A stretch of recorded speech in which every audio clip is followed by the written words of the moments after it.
De-dollarization, the case for gold. Brought to you by Oxford Gold Group. Sometimes government will do things where they provide kind of a benevolent rationale for what they're doing, but it's really nothing more than a wolf in sheep's clothing. Well, I think with central bank digital currency, this is a wolf coming as a wolf. This is something that will be a massive transfer of power from individual consumers to a central authority. Why? What's the problem? What is this central currency? What's the issue with it? I don't understand. But my guests do. Joining me now, Christopher Alexander, CCO of Liberty Blockchain, and Carrie Sheffield, Senior Fellow with the Independent Women's Forum, which I love. Okay, Christopher, let's start with you. This central digital currency, I don't understand. Why is it digital? Why is it central? What is this thing? It sounds lovely. So the great thing about the blockchain is transparency. You can see where money moves, despite what Elizabeth Warren wants you to believe. And it's very easy to find something. It's very easy to claw it back, for example. And so the CBDC just has this enormous potential to create a massive surveillance state because of that very transparency of the blockchain. There are already in the USDC coin, which is backed by Circle, and I believe $40 billion US, alternatives that work in the market. And the United States government's just sort of elbowing its way in because it's an amazing way to be able to collect any taxes they feel you owe or fine you anything they feel like and just immediately pull it out of a digital wallet without you having any agency to stop it. Okay, Carrie, that sounds horrific. The government controlling all the money, taking whatever they need, tracking whatever, deciding how much red meat you can buy. But how are they going to sell it to the American people? I have a very hard time believing they're going to sell it the way Christopher just sold it. They're going to try to make it sound nice somehow. How? Of course. I mean, that's Ronald Reagan's adage that I'm here from the government and I'm here to help you. So the way they're going to package it up or attempt to is to say this is to help folks who have been left out of the market, that there are millions of people, I think between 8 to 9, maybe 10 million people who are unbanked, who for whatever reason, quite often they either don't have enough minimum balance or they have skepticism.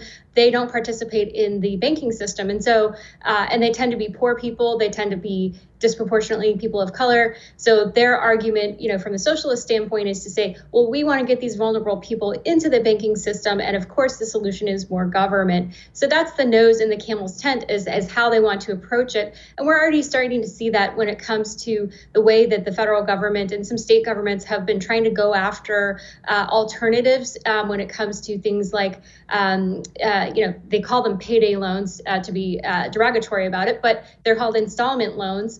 And Thomas Sowell has shown how these installment loans actually help people significantly who otherwise wouldn't be able to have access to the capital markets.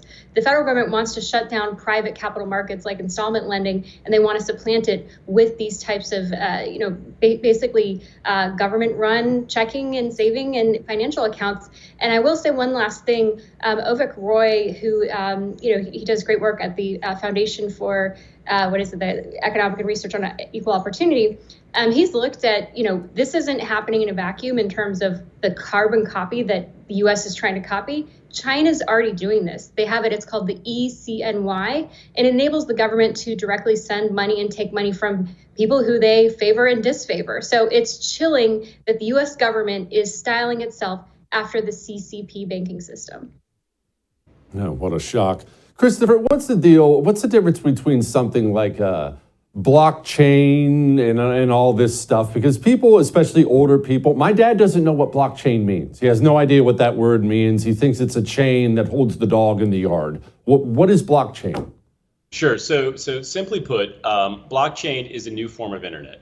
And it's a new form of internet where it's distributed on people's computers. And so the functions that you would have on the internet, whether it's an app or storing data or processing power, if that is on your computer, that part of the internet, it's installed to what's called a node.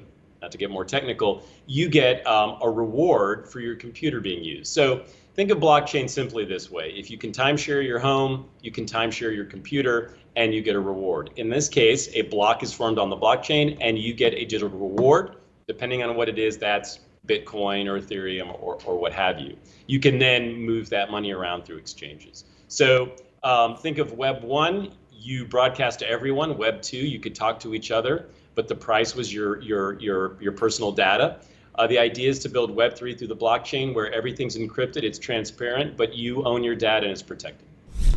For too long, we've been led to believe that communism is a thing of the past. But the truth is, communism is alive. It's here, and it's infiltrating every aspect of American life.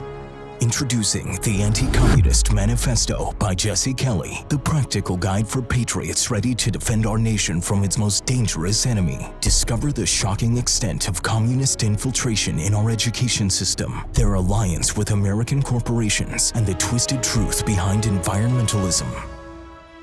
This eye-opening book exposes the true face of communism and empowers you to fight back. Join the fight for freedom. Pre-order your copy of the Anti-Communist Manifesto today by going to jessekellybook.com.